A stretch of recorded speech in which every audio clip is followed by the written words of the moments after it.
Assalamualaikum, selamat pagi anak-anak hebat. Berjumpa kembali bersama Miss Suri. Bagaimana kabar anak-anak hari ini? Semoga semua dalam keadaan sehat dan tetap semangat meskipun belajar dari rumah. Yuk, kita tetap terus berdoa ya anak-anak. Semoga pandemi ini segera berlalu dan kita bisa kembali ke sekolah lagi belajar bersama-sama. Amin. Nah, anak-anak, kali ini kita memasuki tema 3, subtema 1. Pada video ini kita akan belajar pembelajaran 1 dan 2, muatan IPA, dengan judul organ pencernaan dan fungsinya pada hewan dan manusia. Tapi sebelum kita mulai, yuk kita berdoa dulu menurut agama kita masing-masing ya. Berdoa, mulai. Bismillahirrahmanirrahim. Baik, apa saja sih nak yang akan kita pelajari pada materi organ pencernaan hewan dan manusia ini? Ini dia. Nah, kompetensi dasar yang akan kita pelajari pertama, menjelaskan organ pencernaan dan fungsinya pada hewan dan manusia, serta cara memelihara kesehatan organ pencernaan manusia. Dan menyajikan karya tentang konsep organ dan fungsi pencernaan pada hewan atau manusia.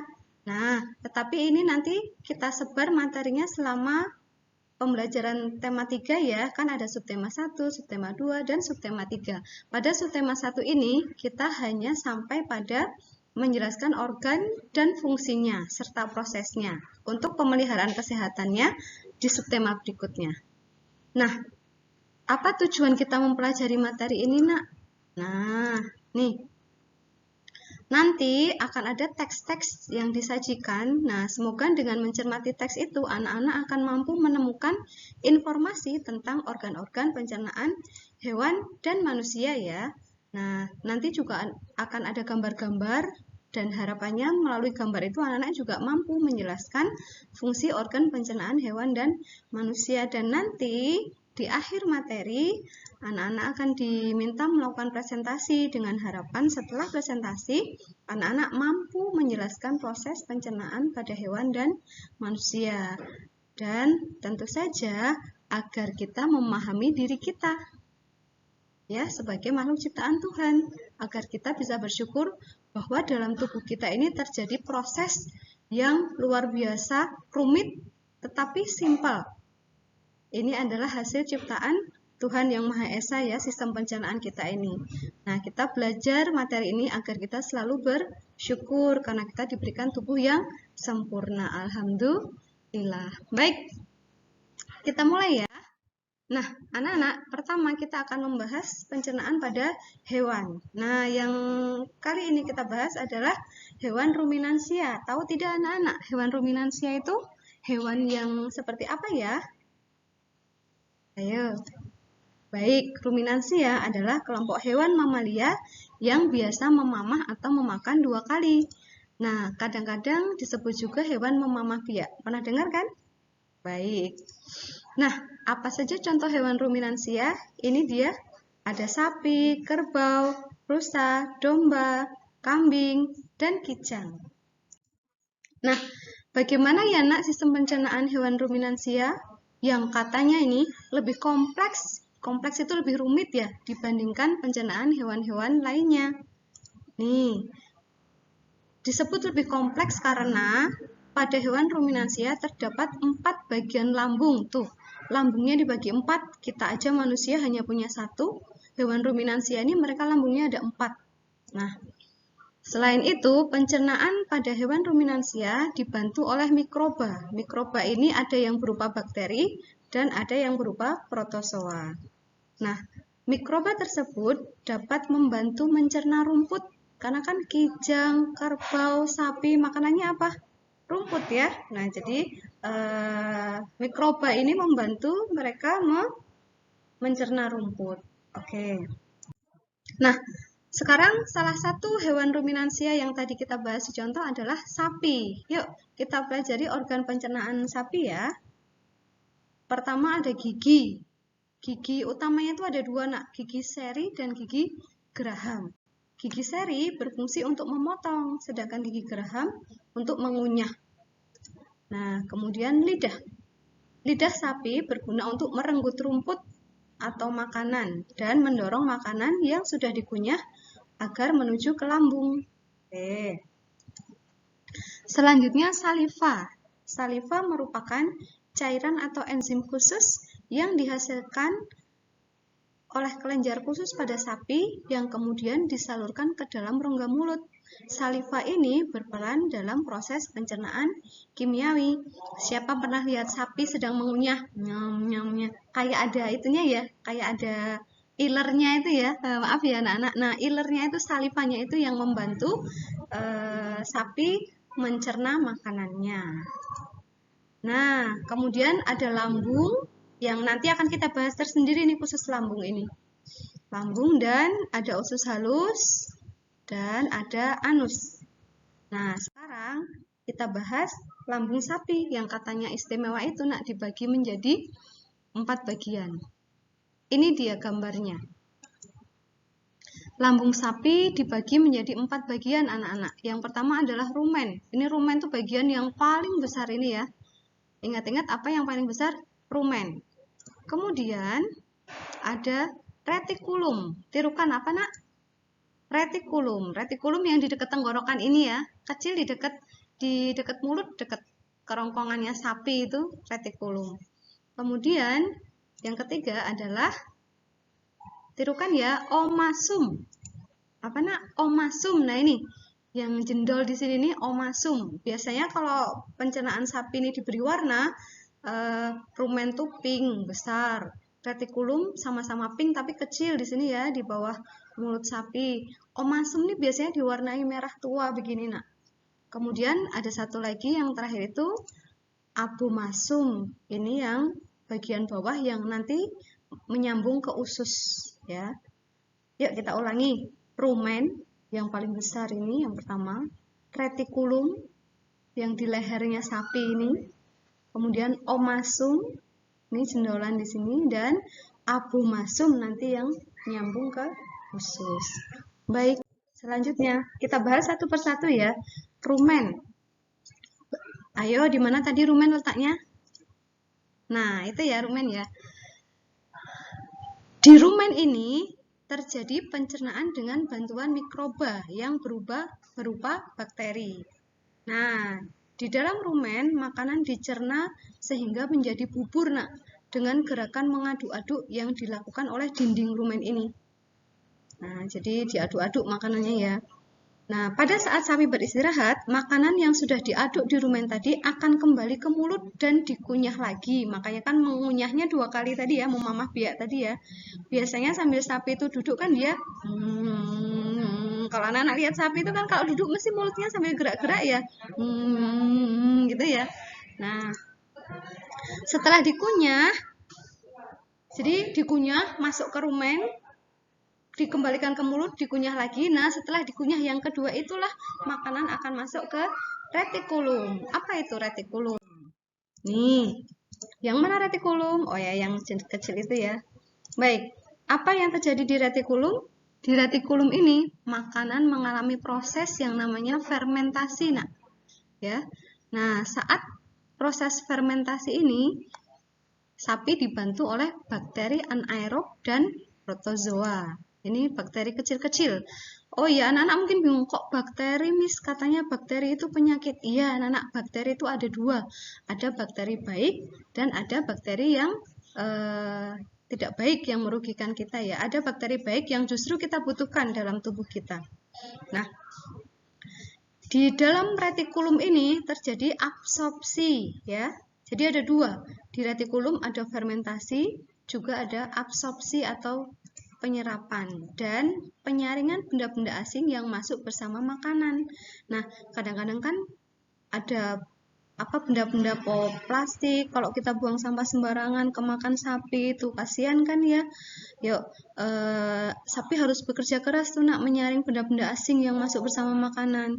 Nah, yuk makanya kita jaga lingkungan ya, jangan buang sampah sembarangan, apalagi di rumput yang tempat untuk sapi mencari makanan. Nah, benda-benda ini dicegah agar tidak masuk ke perut kita atau omasum tadi bagian ketiga. Kita masuk ke omasum yuk sekarang. Nah, oke. Ini dia omasum. Tuh, yang cendolan ini ya. Apa yang terjadi di perut omasum? Yang terjadi adalah makanan dicerna dengan bantuan enzim pencernaan. Nah, setelah dicerna dengan enzim ini, bentuknya dia sudah lebih halus, maka akan dikirim ke abomasum. Nah, abomasum yang mana? Oh ya, betul yang itu. Oke. Di abomasum ini sebenarnya adalah yang bisa disebut lambung seperti punya kita manusia. Nah, dalam lambung abomasum inilah makanan dicerna dengan bantuan enzim pepsin.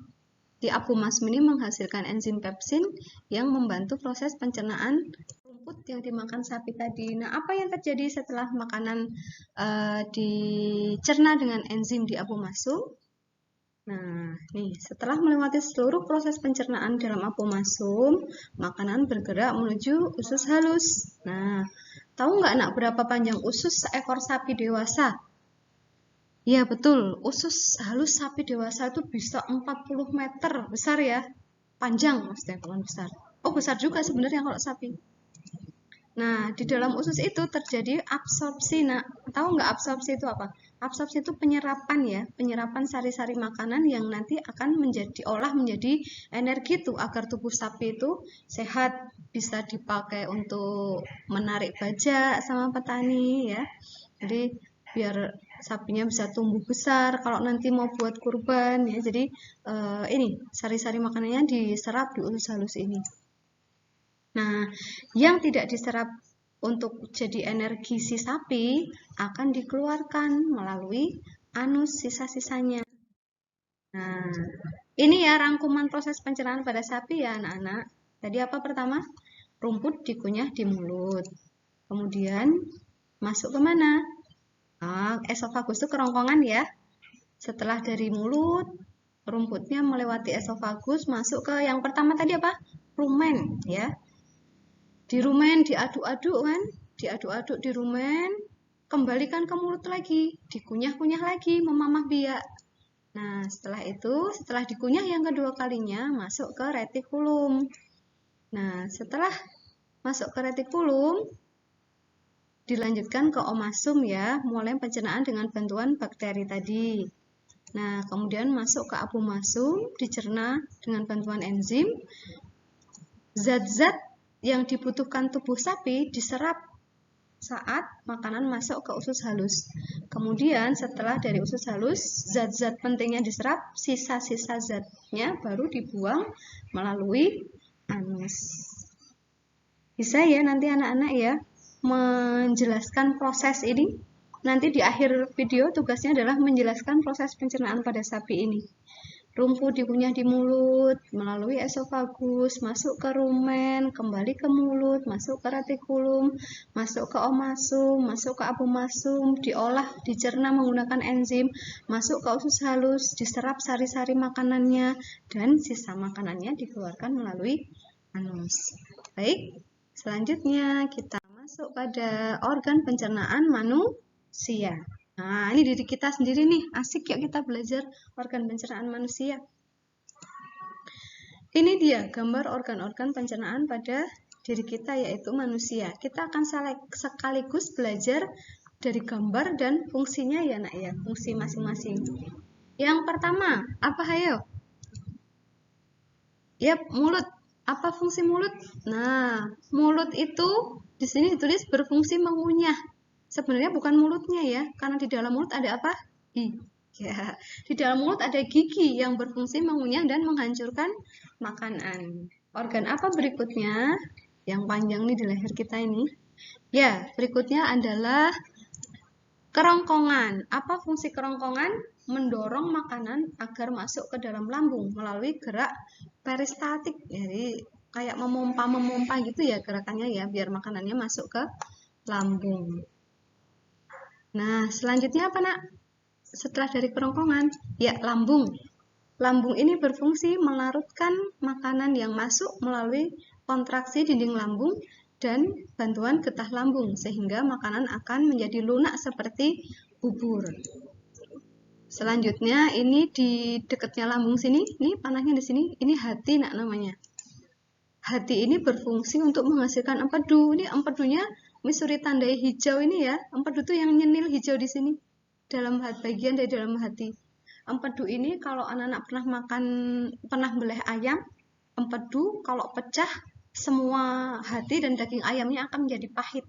Nah, tetapi empedu ini sangat berguna nak untuk memecah lemak, menetralkan racun, dan penerima serta penghasil glukosa. Glukosa ini inti energi yang nanti akan diedarkan ke seluruh tubuh kita sehingga kita bisa punya energi untuk beraktivitas.